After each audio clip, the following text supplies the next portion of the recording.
So this is where all the hard work goes on then, is it, at the gym? Give us an insight into sort of what you've gone through today, because it's been a full day of training for you guys, hasn't it? Yeah, first of all you come in and have a little bit of physio or whatever you need to do, and then it's just up for a video, watch things on the game at the weekend or things we need to work on. Then it's down to the field for a couple of hours, put all that into practice, all the moves, and then a bit of lunch and hit the gym, so it's all good. Lads got a bit of a massage later as well, so it's not a bad day. It's long, but it's good fun. You decided to stay. What was the sticking point, if anything? Well, obviously I always wanted to wait until the wife had the new baby and make sure everything was happy and good, and all that's turned out pretty good. So, I sort of feel, 30 jobs going.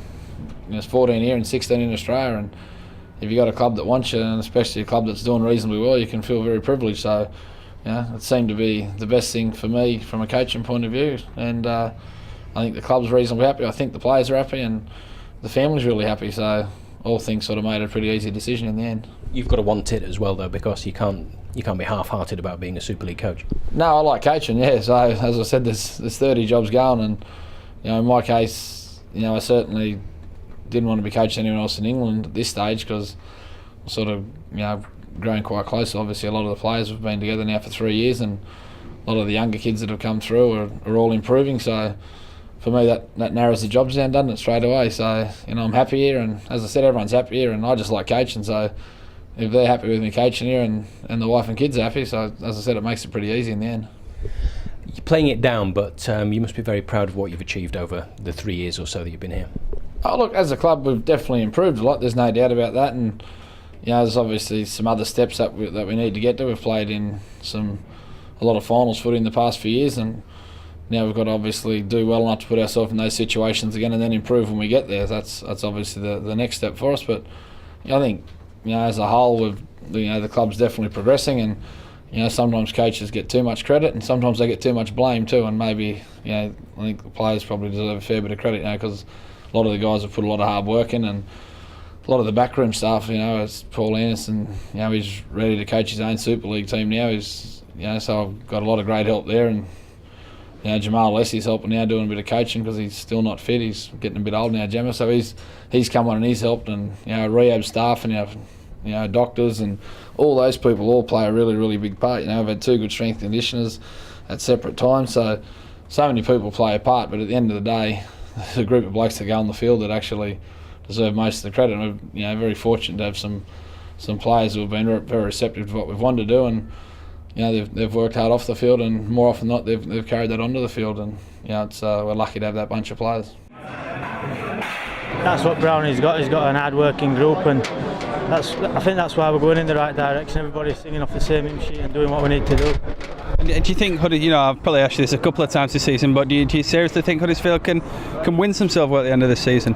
I'd like to think so. In the position we're in, we don't want to let a position like this slip to where we are, so I definitely think we can be contenders for at least one major trophy. Obviously, you've got Hull this weekend at the KC Stadium. It's a tough place to go, and they're hitting some form themselves, aren't they? Yeah, they're playing really well. They'll be happy with how they're going, and they've got a relatively strong pack there. They're going to sort of try and give it to us, but we'll have a good crack with them, and it should be a really good game. What do you make of them this season? Do you think they're sort of a team in sort of transition?